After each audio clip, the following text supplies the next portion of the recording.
Bismillahirrahmanirrahim. Assalamualaikum warahmatullahi wabarakatuh. Innal hamdalillah nahmaduhu wa nasta'inuhu wa nastaghfiruh wa na'udzu billahi min syururi anfusina wa min sayyiati a'malina may yahdihillahu fala mudhillalah wa may yudlil fala hadiyalah. Allahumma salli ala Muhammadin wa ala alihi wa ashabihi ajma'in.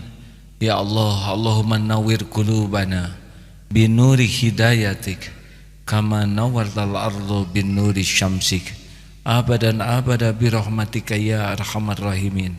Allahumma inna nas'alukal huda wat tuqa wal afafa wal ghina. Allahumma ya muqallibal qulub tsabbit qulubana ala dinika wal iman. Taqabbal minna ya karim innaka antas samiul alim. Amin ya Allah ya rabbal alamin.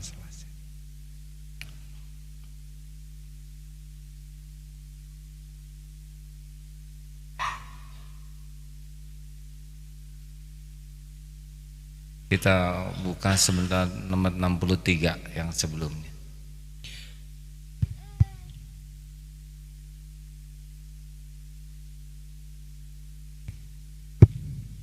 Nomor 63 dulu ya, mengulang yang lalu.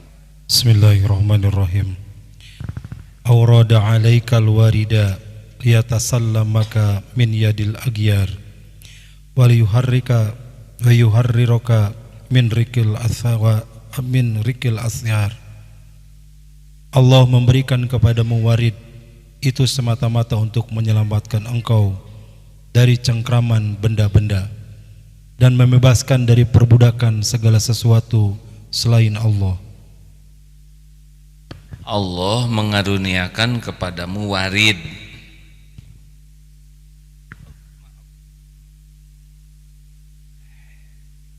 Sayang, mana?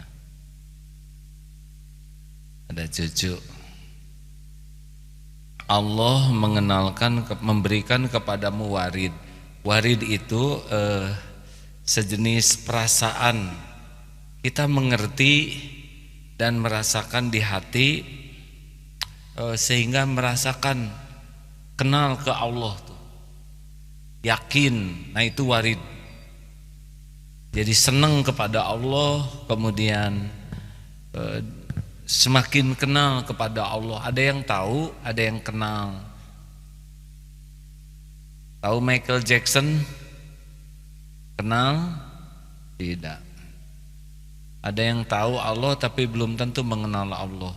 Nah, pemahaman, pengertian dan rasa itu namanya warid. Lalu kenapa Allah memberikan senang ke Allah? Satu, supaya lepas dari cengkraman duniawi yang selama ini menjadi tumpuan harapan kita. Jadi dengan kita mengenal Allah sebagai pemilik segala kekayaan, kita jadi nggak lihat orang kaya. Jadi tidak bersandar kepada orang kaya. Dengan meyakini Allah yang membagikan rizki, kita tidak akan bersandar kepada gaji, kepada omzet, kepada pembeli. Berapa banyak orang yang baik kepada pembeli karena dia merasa pembeli itulah yang pemberi rizki. Tapi orang yang mengenal Allah, dia tahu pembeli itu hanya jalan rizki, bukan pemberi rizki. Dengan mengenal Allah, dia tidak bersandar kepada suami, kepada istri, karena suami bukan penjamin. Jadi Allah memperkenalkan dirinya kepada kita supaya kita lepas dari yang selama ini menjadi pegangan-pegangan kita duniawi. Karena kalau orang belum kenal Allah pasti nyandar ke makhluk, nyandar ke uang, nyandar ke gaji, nyandar ke aset, nyandar ke warisan, bersandar ke suami, bersandar ke atasan, bersandar kepada popularitas. Pokoknya banyak sandaran. Semakin banyak yang disandari, semakin gelisah. Karena yang disandari ini sama sekali tidak bisa memastikan apapun. Kan yang enak tuh bersandar kepada yang pasti. Dialah Allah Subhanahu wa taala. Jadi kalau orang makin kenal ke Allah, seyogianya makin tidak cinta sama duniawi ini. Nah, kenapa ada orang yang terus ceramah tentang ilmu Allah tapi dia masih bersandar? Nah, berarti yang seperti kata Imam Ghazali, kenapa orang ibadah bahkan dakwah tapi tetap kelakuannya mudah ditipu setan? Karena dia ngusir anjing tapi makanan anjing dia pegang. Jadi anjing balik lagi. Cinta dunia itu ra'su kulli khati'ati. Cinta dunia itu sumber. Ini bukan hadis, tapi demikian sebagian ulama mengisyaratkan cinta dunia. Nah, kalau orang kenal ke Allah, dunia udah nggak jadi sandaran. Seperti kenapa orang mau populer, ingin banyak follower, karena merasa di sanalah dia akan mulia. Tapi siapa yang yakin kemuliaan itu milik Allah, tu'izzu man tasya wa tudhillu man tasya, dia sudah tidak lagi pusing dengan punya medsos atau tidak, banyak follower atau tidak, karena pikiran dia sudah cukup dengan jaminan Allah. Jelas hadirin?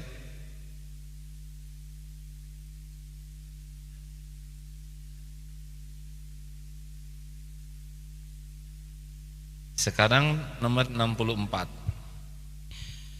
Aurada 'alaikal warida yukhrijaka min sijni wujudika ila fadai syuhudika. Allah memberikan kepadamu warid karunia-Nya supaya engkau keluar atau terlepas dari kurungan bentuk, kejadian dan sifat-sifatmu ke alam luar yang berupa ma'rifat, mengenal kebesaran, kekuasaan dan karunia Tuhanmu. Nah, kalau tadi kita bersandar keluar, tapi ada juga yang bersandar ke dalam. Saya bisa dengan pengalaman saya. Berapa banyak yang berpengalaman ujungnya tidak mampu? Saya bisa dengan tenaga saya, dengan kemampuan saya, dengan ilmu saya, dengan keterampilan saya. Nah, kalau orang udah kenal Allah tidak berani itu. Beraninya la haula wala quwata illa billah. Tidak ada yang jagoan dalam hidup ini.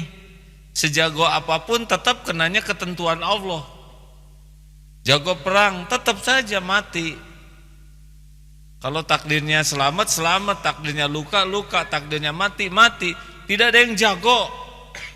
Kita berlatih adalah amal soleh. Jadi tidak boleh nanti kita bersandar kepada diri, tadi bersandar keluar. Kita harus memperbanyak pengalaman. Tapi tetaplah haula wala quwata illa billah. Banyak ilmu dibikin lupa gampang oleh Allah. Otot kawat, balung besi, leher beton, urat kabel, wajah asbes, diare.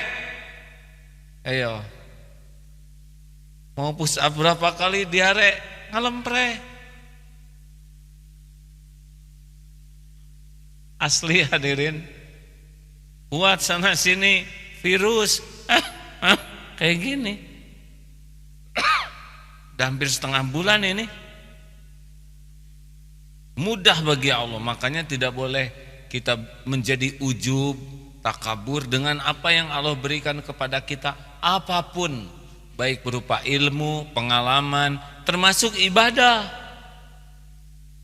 Tadi anak nanya, Bapak, ada yang bertanya, kenapa ada ahli ibadah yang sangat hebat ibadahnya, tapi jadi ahli neraka, tapi yang sudah pernah membunuh 100 orang bisa diampuni oleh Allah. Penyebabnya bukan ibadahnya, sombongnya, takaburnya. Dia ibadah dan merasa hebat dengan ibadahnya, meremehkan orang lain. Jadi dia celaka bukan karena ibadahnya, tapi karena kesombongan dirinya. Kenapa itu yang banyak dosa malah diampuni oleh Allah? Karena dia tahu kepada kemahaampunan Allah. Dia betul-betul remuk di hadapan Allah, tidak merasa ada artinya. Sedang yang ibadah itu merasa hebat. ibadah itu milik dirinya. Nah ini yang tidak disukai oleh Allah. Makanya hati-hati, hafal Quran tuh belum tentu selamat. Kalau hafal Quran jadi ujub, jadi takabur, jadi ria, maka apa artinya Quran? Kalau jadi pengotor hati, harusnya jadi pembersih hati. Sama jadi mubalik ceramah begini, jamaah banyak semangat, jamaah sedikit tidak semangat. Lah, jamaah banyak yang menilai siapa? Jamaah sedikit yang menilai siapa? Sama saja. Mau 1 juta orang yang dengar, mau 1 orang yang dengar, kan Allah yang menilai. Yang dengar tidak punya apa-apa. Diundang di Istana Negara, diundang di Astana Anyar, ada musola Al-Ikhlas. Berat datang ke musola. Di sana yang menilai Allah, di sini yang menilai Allah. Jadi guru PAUD, jadi dosen pasca sarjana, enggak boleh merasa lebih itu dosen pasca sarjana dari guru PAUD. Guru PAUD yang menilai Allah, dosen pasca sarjana juga yang menilai Allah Subhanahu wa taala. Nah, kalau orang bersandar besarnya kepada penilaian makhluk sehingga dia merasa besar, itu yang membuat rontok. Nah, Allah memperkenalkan dirinya kepada kita supaya kita tidak bersandar kepada ilmu, pengalaman, keterampilan, wawasan, jaringan. Ya kita miliki sebagai amal soleh, belajar, berlatih. Tapi sandaran kita tetap Allah Subhanahu wa taala. Jelas hadirin? Ya begitulah. Ada pertanyaan? Kalau sudah jelas ya segitu-gitunya.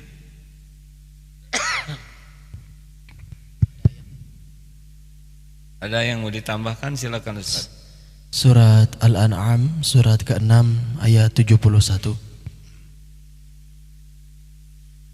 A'udzu billahi minasy syaithanir rajim. Qul anad'u min dunillahi ma la yanfa'una wa la yadhurruna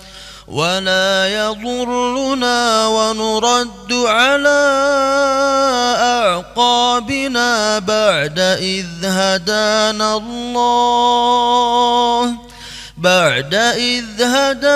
الله كالذي استهوته الشياطين في الأرض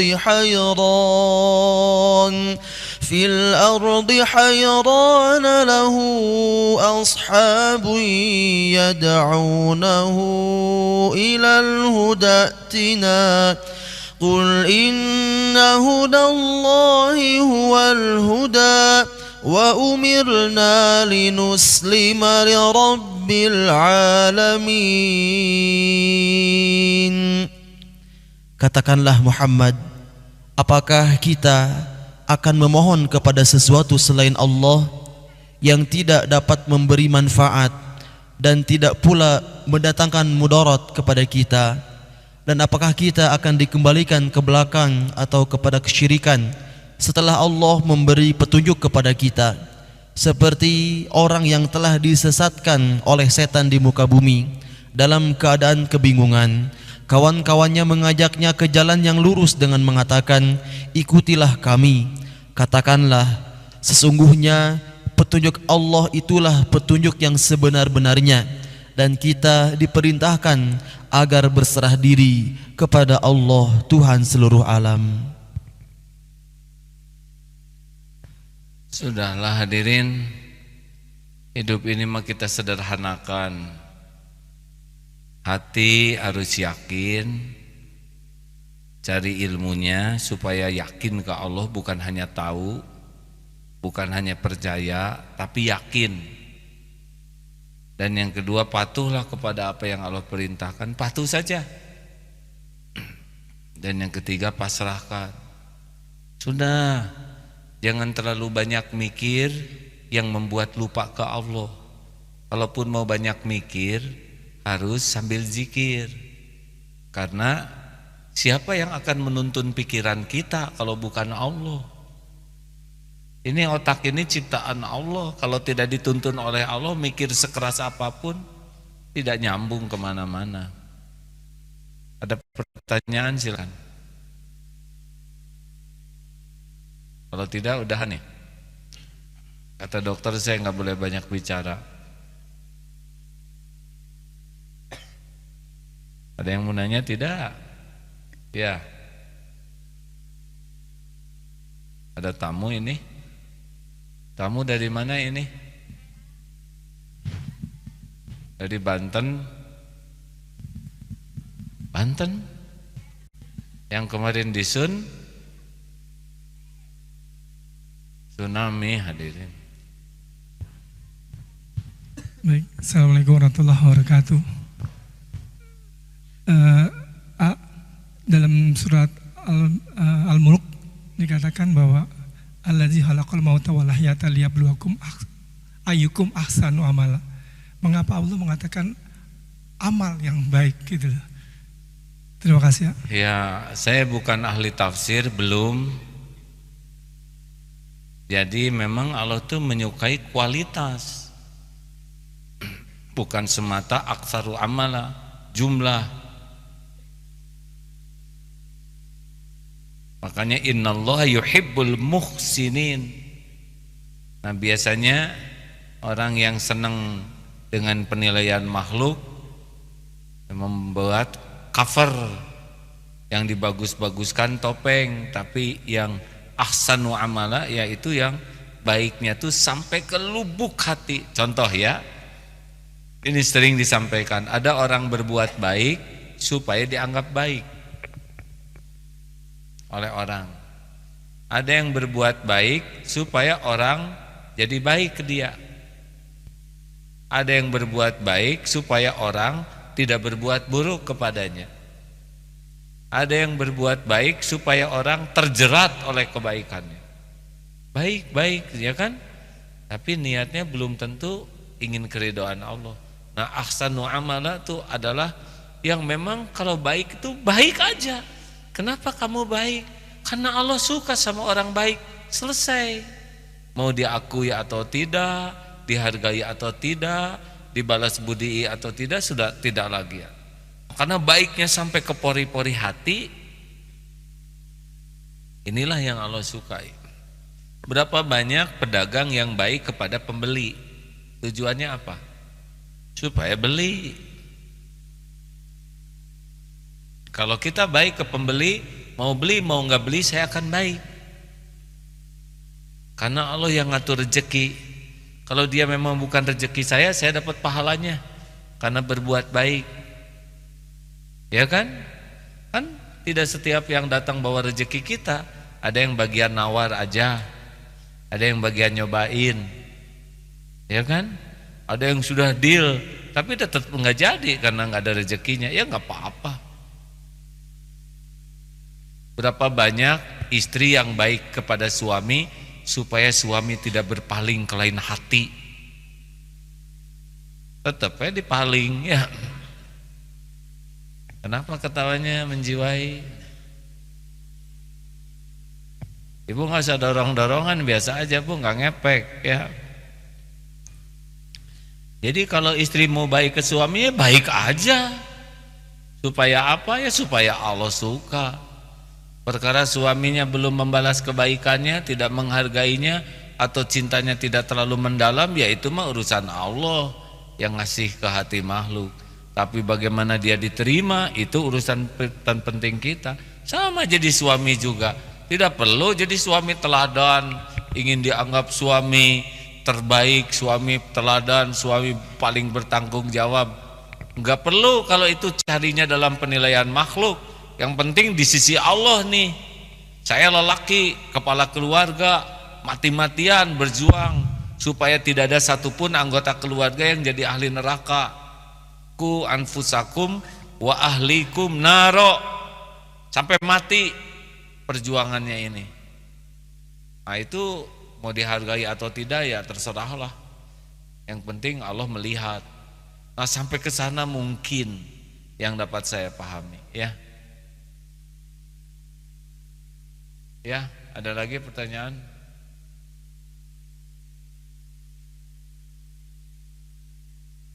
Gimana nanya yang di atas? Tulis saja surat, terus lemparkan. Sana ada batu enggak supaya ada pemberat? Ya.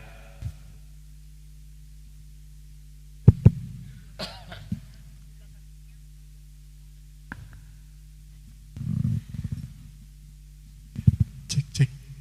Terima kasih atas waktunya. Assalamualaikum warahmatullahi wabarakatuh. Alhamdulillah, subhanallah.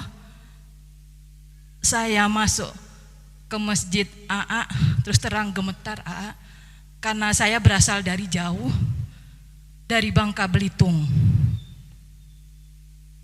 Saya selama Kenapa gemetar? Saya jinak, Bu. Subhanallah, saya bersyukur AA, karena sudah berapa hari saya ingin mengunjungi ke sini, karena saya tertarik dengan salah satu program yang ada di pesantren ini, yaitu pesantren masa keemasan. Ya. Saya tahu ini, selain saya buka di Google, saya juga tahu dari jamaah Ustadz Hendi. Mungkin AA tahu jamaah Ustadz Hendi karena beliau belajar di sini. Mohon maaf sekali lagi Ustadz, saya bukan bertanya, tapi saya curhat karena saya tertarik dengan pesantren masa keemasan ini, tapi kendalanya saya jauh. Kemudian kalau ada yang dengan suami istri ya Ustadz, nah itu kalau suami alhamdulillah sudah pensiun, mungkin karena kalau saya lihat, saya baca itu selama 40 hari, sementara saya ada terikat sesuatu, jadi mungkin tidak bisa full mengikuti 40 hari. Jadi bagaimana saya bisa mengikuti program itu dengan gimana ya, kemurahan dari kegiatan yang ada di sini tanpa sepenuhnya sampai 40 hari. Itu satu. Yang kedua, boleh enggak Ustadz nanti kalau sudah selesai acara kami mohon foto. Suami saya juga ada, anak-anak saya ada, untuk kenang-kenangan. Mau diapakan? Mudah-mudahan. Dulu pernah dipotret terus ada apa-apa dirobek, gimana ya?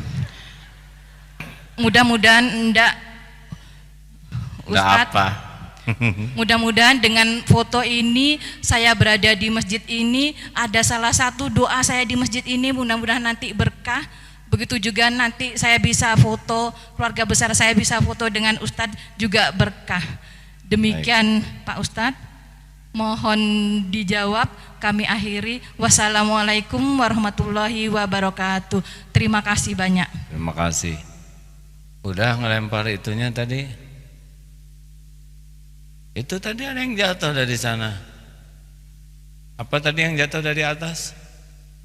Sapu tangan sutra biru. Oh, gelas. Nasib kalau itu ya. Coba yang di atas ikut bertanggung jawab, hadirin. Baik Ibu, apa tadi Ibu nanya apa sih? Tentang, ya saya tahu Bu. Ibu tentang masa keemasan, Ibu nanti bisa diskusi ya dengan timnya. Saya mohon maaf kurang hafal detailnya. Jadi bagaimana teknisnya? Ceritanya saya mulai tahun kemarin sudah sangat mengurangi kegiatan di pesantren ini di struktur. Bahkan 2019 ini pesantren ini harus sangat siap. Saya ada ataupun tiada. Itu apakah karena umur atau karena saya harus belajar lagi. Nah, jadi harus sudah tidak bergantung kepada figur. Tentang dipotret nanti ada Kang Ali yang bisa mewakili dengan senang. Mau diwakili oleh Ali? Hah? Jangan dimatiin. Kalau bisa langsunglah dengan Ustadz, mumpung Mumpung kami apa? keluarga besar berada di sini. Insya Allah nanti. Itu belum tentu setahun sekali Ustadz. Aduh, Sugante belum tentu saya panjang umur. Amin. Baik Bu, nanti sesudah. Aduh, itu lempar-lemparan beneran Ibu. Baru ada dalam sejarah kayak gini. Cek sini, aduh maaf ya. Datang ke sini tuh jangan jadi beban Bu, jangan nambah masalah.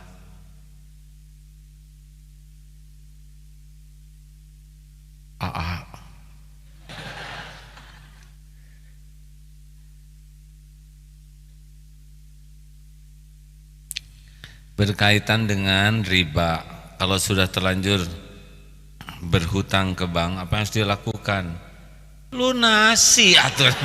Sederhana pisan. Bayar. Bayarnya ini yang nyesek ya.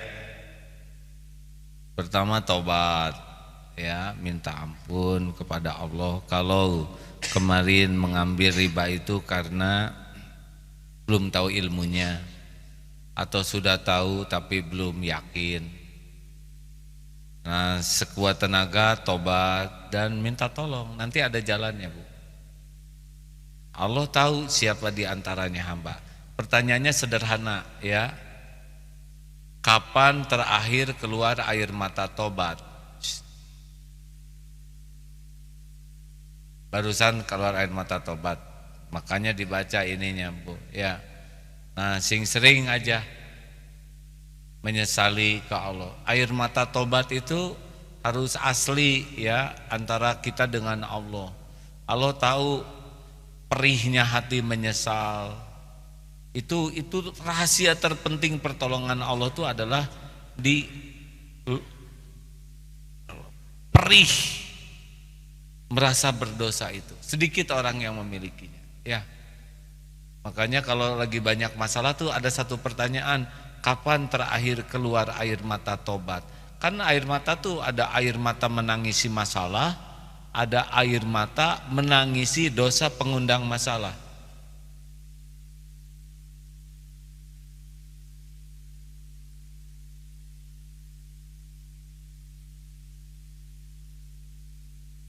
Coba semuanya nanti bertanya ke diri masing-masing, kapan keluar air mata tobat yang benar-benar takut ke Allah dengan dosa yang kita lakukan. Itu masalah hadirin. Kalau kita tidak pernah menangisi dosa, itu kayak gerbang yang terkunci.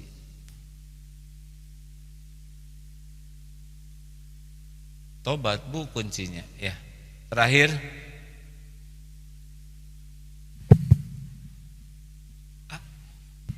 Bismillahirrahmanirrahim. Assalamualaikum warahmatullahi wabarakatuh. Mau minta sarannya mungkin kalau misalnya melihat cerita remaja di salah satu surat Al-Kahfi tentang beliau itu, dia itu dikasih kenikmatan oleh Allah yang sangat luar biasa, dikasih kelapangan rezeki yang sangat luar biasa. Namun si pemuda itu istilahnya jauh dari Allah, tidak beriman kepada Allah. Tapi dia merasa disayangi oleh Allah. Dia merasa bahwa dirinya ia disayangi oleh Allah gitu. Nah, sejauh mana kalau misalnya kita melihat dari kisah itu, kalau misalnya ya banyak dosa tapi ya begitulah maksudnya kan ya. Ya mohon maaf ya. Jadi begini, bagaimana supaya tahu kedudukan kita di sisi Allah? Ada beberapa. Kalau kita ingin tahu manzilah kedudukan kita di sisi Allah, falyanzur, maka hendaklah lihat manzilah Allah, kedudukan Allah di hati kita. Kalau kita sudah kedudukan Allahnya dahsyat sekali di hati kita, apa ciri lainnya? Kita itu akan selalu mengingat yang sangat penting. Benar? Kalau Allah sudah menjadi sangat penting di hati kita, kita bakal ingat terus ke Allah. Silahkan periksa, kalau ingat Allah itu on, lampu nyala, lupa ke Allah itu off, banyak nyalanya, banyak gelapnya. Belum tentu sholat juga ingat ke Allah. Ciri lainnya orang yang disukai Allah adalah diberikan kemudahan untuk taat walaupun dia malas, dan dipersulit berbuat maksiat walaupun dia ingin.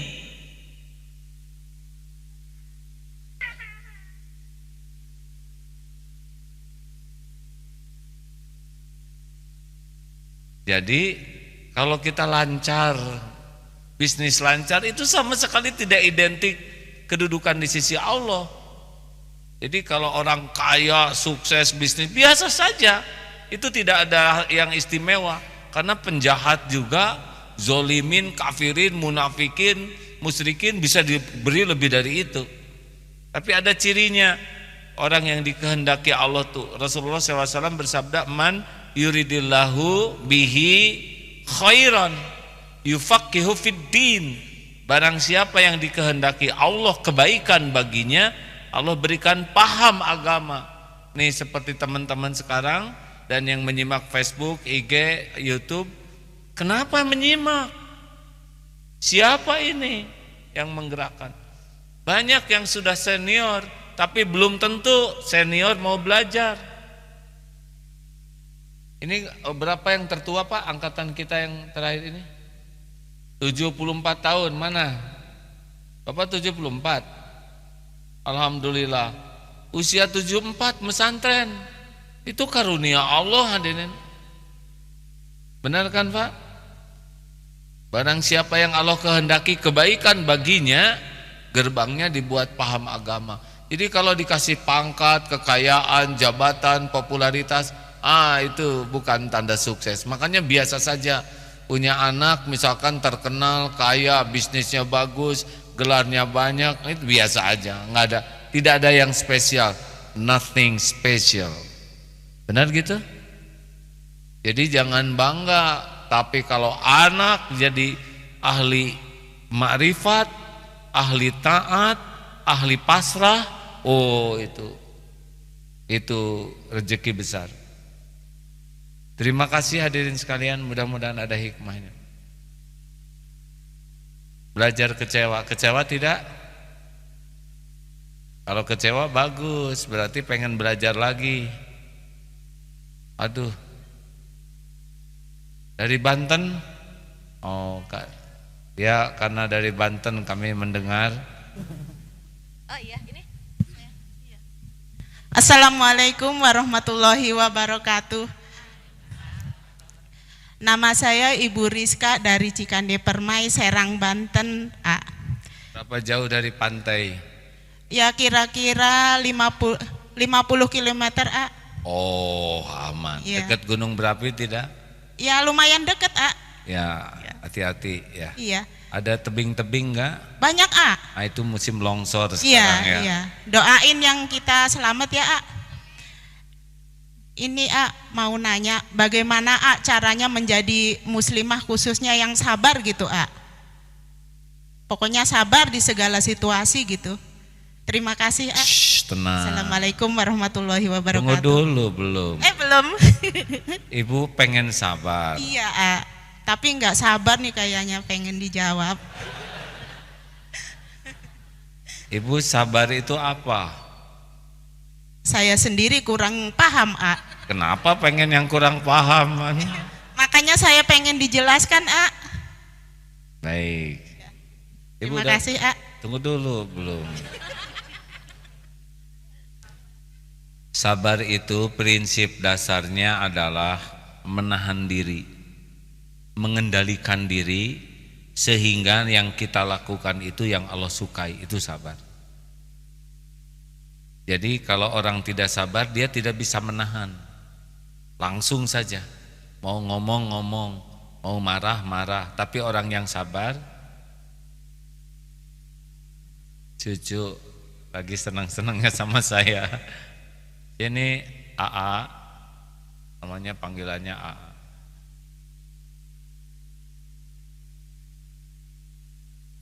Ya begitulah. Lanjut. Kalau orang lihat sesuatu yang sabar, misalkan lihat yang haram, dia langsung nahan pandangannya. Nah yang tidak sabar langsung melotot. Dari sana turun maksiat-maksiat lain. Sabar itu ada 3 tempatnya. 1, sabar dalam taat, sabar dalam menjauhi maksiat, sabar menghadapi musibah. Coba saya tanya, taraweh yang paling disukai yang 11 rakaat atau 23 rakaat? Kebanyakan 11 A. Ya, kenapa? Karena pengen cepet kali ya. Iya, nah karena itu harus imamnya yang panjang atau yang ringkes-ringkes? Biasanya sih yang pendek-pendek A. Iya, benar. Jangan menghina saya ya. Bukan A. Iya, baik, maksudnya saya juga bacaannya pendek, Bu. Nah, itulah kesabaran. Ramadan itu kita bacaan kurang hafal banyak. Imam bacaannya panjang. Nah, yang sabar itu memilih imam yang bacaannya panjang supaya kebagian pahalanya berkah. Tapi nafsu mengalahkan, maunya yang pendek, ringkas, bahkan kalau bisa Bismillahirrahmanirrahim, Yasin, Allah.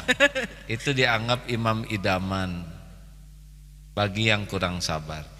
Nah, sabar yang kedua adalah ketika menjauhi maksiat. Ibu punya uang juga harus sabar, Bu. Kalau enggak nanti beli hal yang tidak manfaat. Yang ketiga, sabar ketika ditimpa musibah. Kalau sedang dalam sakit tuh tidak usah semua orang tahu. Kalau masalah tuh sembunyikan saja, kecuali kepada orang yang bisa jadi solusi. Jangan suka mengobrol penderitaan, tidak baik. Kalau karunia ditampakkan itu baik. Saya sakit kemarin sekuat tenaga dirahasiakan. Tapi Ustadz Yusuf Mansur, saya udah bilang, Ustadz janji jangan. Instagram nyebar kemana-mana. Tapi hikmahnya banyak yang mendoakan dan banyak yang mau bayarin lagi. Begitulah. Itu, Bu. Terima kasih A. Belum selesai. Oh, belum. Iya, itu baru teori. Nah, sabar itu, Ibu tahu kuda? Tahu A. Tadi di sana ngelihat. Kuda apa, Bu? Kuda apa ya itu di sana banyak aja A. Itu namanya Iya. kuda kayu. Ibu tahu kuda? Tahu. Paham kuda? Insya Allah paham. Coba. Tadi habis ngelihat di sana Ya pesantren. A. coba kalau telinga kuda ke belakang apa artinya? Berarti belum paham kan? Iya, marah kali kudanya. Enggak, pegel. Oh, Mungkinkah kuda masuk angin? Enggak paham. Orang yang tidak tahu kuda tidak tahu. Kuda dibekam, kuda dimasuk angin, kuda sakit pinggang. Banyak yang tidak tahu, Pak. Padahal kuda seperti kita, sinusitis, sakit mah, jatuh cinta, cemburu. Nah, jadi tahu sabar belum tentu paham sabar. iya. Paham sabar belum tentu bisa sabar. Orang yang belajar kuda tapi tidak naik kuda nggak bisa. Jadi sabar itu adalah latihan. Riadoh. Coba mana yang baik, yang cocok buat ibu ya? Ketika ibu masak dimakan oleh suami atau tidak dimakan? Yang bagus yang mana, Bu? Yang dimakan A. Salah. Ibu nanti nggak sabar. Bagus kalau udah masak nggak dimakan. Oh gitu. Jadi ibu latihan. Ih, baru dibilangin sabar teh latihan. Saya harus sabar, hadirin ya. Kita berbuat baik, yang bagus untuk latihan, berterima kasih atau tidak orang lain ke kita? Tidak. Oh iya tidak, saya mau jawab. Nanti Iya. nyesek kan di sini ya, tapi berlatih, Bu. Udah masak, masakan kayak gitu jelek banget, nggak enak. Iya. Sek. Nah, nyesek latihan. banget itu. Nah, itu digunakan latihan. Kalau ibu tidak punya program latihan, ibu lagunya pulangkan saja, ya. Ya, ke rumah orang tua gitu, A. Tapi kalau ibu punya program latihan, sesuatu yang menyakitkan itu jadi nikmat. Nah, banyaknya orang tidak punya program riadoh, tidak punya program mujahadah, hanya programnya hanya belajar. Itulah sebabnya beberapa suami kecewa melihat istrinya rajin ke pengajian. Ibu ke pengajian seperti makan obat, tapi perubahan yang signifikan hanya dalam seragam, gitu. Iya bener, A. Dan peningkatan yang nyata adalah dalam cicilan, Seragam ya. terus, iya.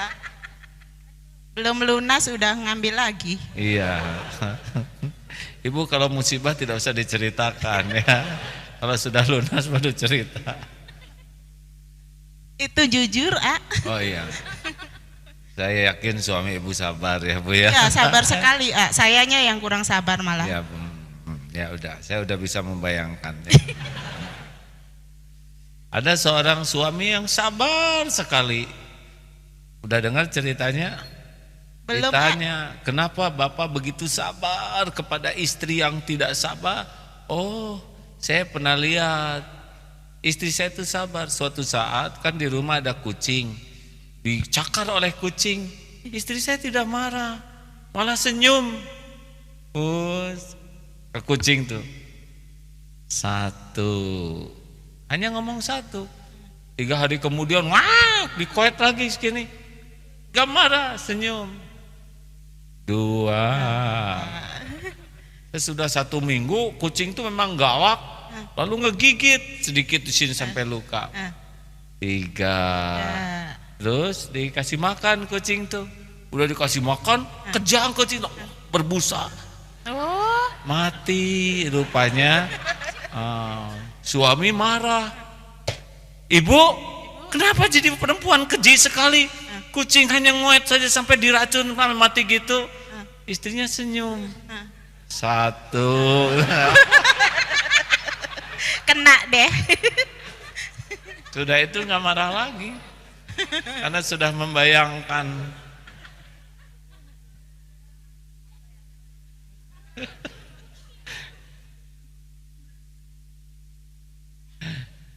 Ngerti nih teh ketawa teh. Nggak usah dipraktekkan ya Bu ya. Jelas? 1. Tadi praktekin. Saya juga suami yang sabar. Alhamdulillah ya, A. Kagum ke istrinya, ini istri yang sabar Bu. Suaminya galak. Ditanya, ibu, saya ini sebagai suami ini galak. Kenapa ibu sabar? Gimana menghadapi rasa sakit hati? Oh, saya kalau sakit hati Pak, langsung aja ke kamar mandi. Lalu ngapain di kamar mandi? Ya saya gosek WC Pak. Emang Iya, gosek WC bisa bersih, sabar? Bisa. Kan pakai sikat gigi Bapak.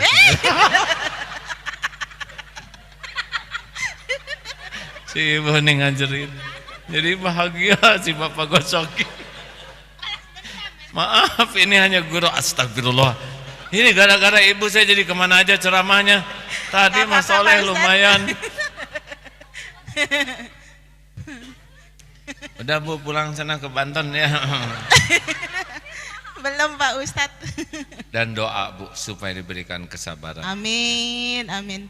Terima kasih sahabatku yang baik semuanya. Allahumma sholli ala Muhammad. Alhamdulillahirabbil alamin. La haula wala quwata illa billah. Allahumma nawwir qulubana binuri hidayatik, binuri ma'rifatik, kama nawwatal ardu binuri syamsik, abadan abada, birahmatika ya arhamar rahimin. Ya Allah, wahai yang maha menatap, cahayai hati kami dengan cahaya iman, dengan cahaya ma'rifat padamu selama-lamanya ya Allah. Duhai Allah, catatkan kami semua menjadi hamba-hamba yang Engkau beri nikmat yakin padamu, yang tidak pernah merasakan sendiri karena merasakan selalu ditemani oleh-Mu, yang tidak pernah berharap dari apapun siapapun selain hanya berharap dari-Mu, yang tidak gentar dan takut terhadap apapun siapapun selain takut padamu, takut jauh dari-Mu, takut Engkau tidak ridho, takut tidak bisa pulang kepadamu. Ya Allah, istiqomahkan hati ini dalam keyakinan padamu. Istiqomahkan hidup ini dalam nikmatnya patuh padamu. Istiqomahkan kami dalam pasrah, sepasrah-pasrahnya tawakal padamu. Allahumma inna nas'aluka ridhoka wal jannah wa na'udzubika min sakhatika wan nar. Rabbana atina fid dunya hasanah wa fil akhirati hasanah wa qina adzabannar. Subhana rabbika rabbil izzati amma yasifun. Wassalamun alal mursalin walhamdulillah.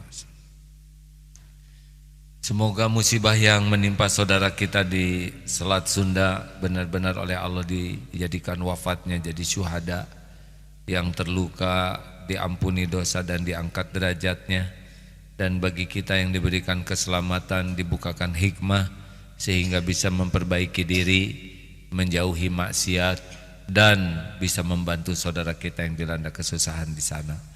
Dan semoga akhir tahun ini, liburan akhir tahun Masehi ini tidak digunakan untuk sesuatu yang melupakan Allah, sebaliknya malah digunakan untuk hal yang mendekatkan kepada Allah. Tidak ada acara malam tahun baru Masehi dalam Islam, sehingga tidak perlu mengkhususkan, tapi manfaatkan saja waktu libur dengan sesuatu yang lebih manfaat. Terima kasih. Subhanakallahumma bihamdik, asyhadu alla ilaha illa anta, astaghfiruka wa atubu ilaik. Assalamualaikum warahmatullahi wabarakatuh.